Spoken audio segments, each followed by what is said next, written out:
Abundant living signifies a contrast to feelings of lack, emptiness, and dissatisfaction. Those of us having those feelings may want to pursue a more meaningful life or perhaps make a drastic change in our life, because God wants us to be abundantly blessed, spiritually, physically, and economically. Listen in as my guest today, Devon Brim, testifies how God has allowed him to tap into that abundance by taking his life from good to great. I'm Claudia Parker, and 5 Minutes of Faith is starting now. I'm Devon Brim, the owner of Prestige Partners Realty, and I'm here on 5 Minutes of Faith with Claudia Parker. It was about 2017. I actually felt like I was on top of the world because my house was paid off. Both cars was paid off, essentially. I had my Lexus I was driving, then I just bought a brand new Tesla that I was leasing. But I paid the lease off, all front.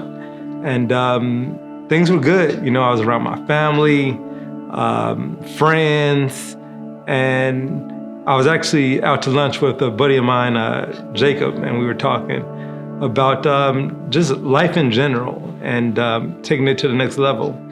And I felt like things were good, where I currently was, but I knew that there was a better.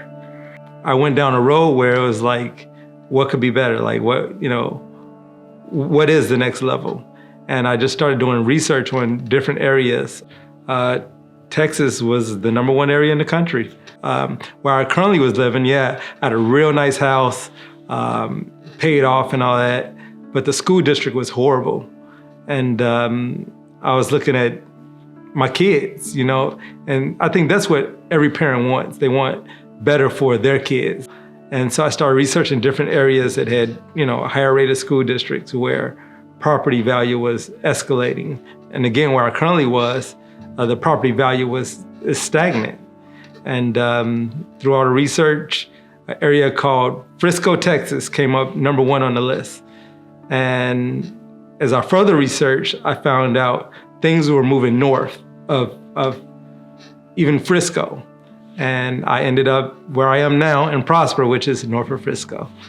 So one of the ways that God confirmed that it was the right move was the way he allowed a buyer to show up for my house.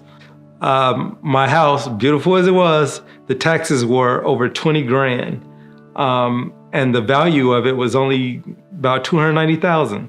So over 10% tax rate. So it didn't make sense. But the Lord brought a buyer who was tax exempt. So he didn't care about taxes. Didn't matter. He was a disabled vet from the military. So they're tax exempt. So it worked out where I found a buyer for my house, didn't struggle having it on the market. Of course, had a great real estate firm, Prestige Partners Realty.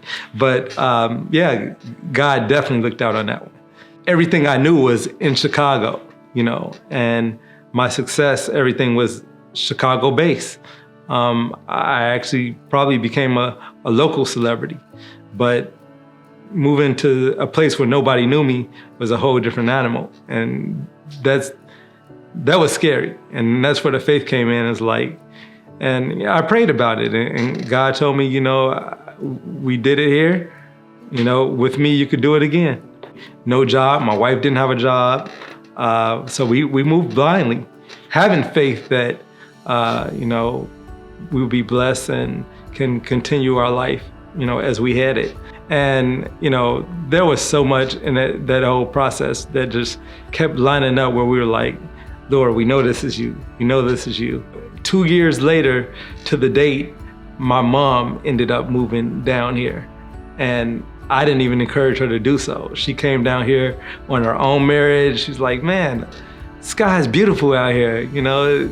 She found her own reasons. It's important that you stay in tune and you pray that, you're on the right track. Because whenever you're making a big decision or you're planning, it does take a lot of faith, because a plan is just that. It's a plan about something you want to do in the future. But the truth is, all you can ever control is the here and now. All you have is that moment now, and what you do in that moment now affects the future, but you can't actually do something in the future. You have to do it now. So it requires a lot of faith to make whatever move it is you're trying to make. Trust God. People have heard before, while you're trying to work it out, He's already worked it out. That is so very true.